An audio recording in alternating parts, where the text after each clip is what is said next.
There was, many years ago, an ordinary man and his lovely wife. They had one child only, a boy named Christopher, who was kind and dutiful to his parents. But while he was still very young, his mother died, to the grief of her husband and son.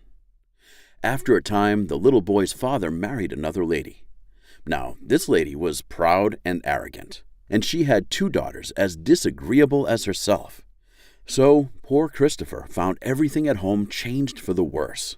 But he bore all his troubles with patience, never complaining to his father. And in spite of his hard toil, he grew kinder and more handsome every year. When Christopher was 19, the king's son, Prince Alexander, arranged a grand ball, and all persons of quality were invited to it. Our two young ladies, Christopher's sisters, were invited too. In their family, the conversation was only about the elegant dresses they were to wear.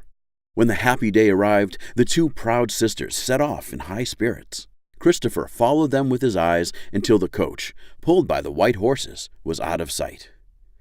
He then began to cry, bitterly.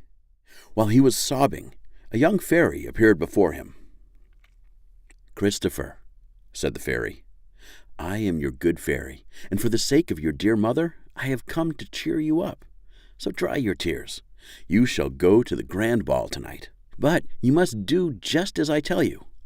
Go into the garden and bring me a pumpkin."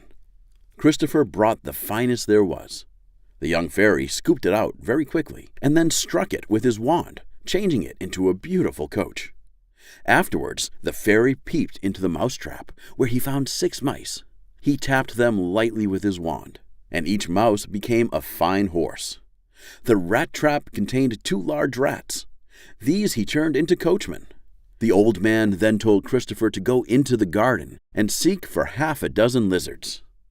These he changed into 6 footmen, dressed in the most colorful uniforms.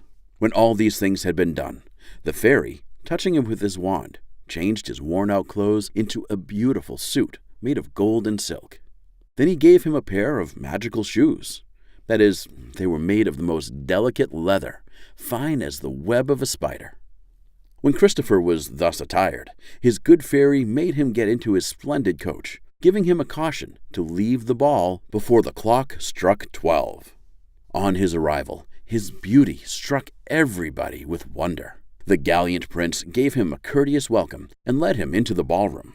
And the king and queen were as much enchanted with him as the prince, who conducted him to the supper table and was much occupied in waiting upon him to partake in anything himself.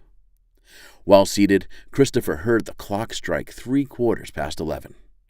As he rose to leave, Prince Alexander pressed him to accept an invitation for the ball on the following evening. After reaching home, his good fairy praised him for being so punctual and agreed to let him go to the next night's ball.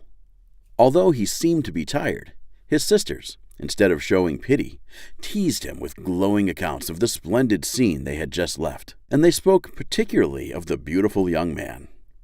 Christopher was delighted to hear this, and he asked them the name of the man, but they replied nobody knew him.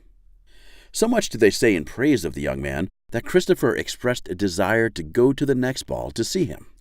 But this only served to bring out their dislike of poor Christopher even more, and they would not offer him a ride to the royal palace in their coach.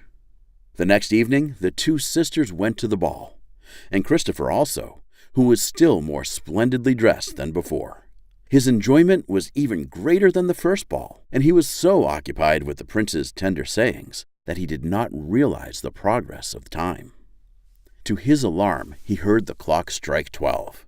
He fled from the ballroom, but just then the coach changed again to a pumpkin, the horses to mice, and the coachman to rats, the footmen to lizards, and Christopher's beautiful suit to his old shabby clothes.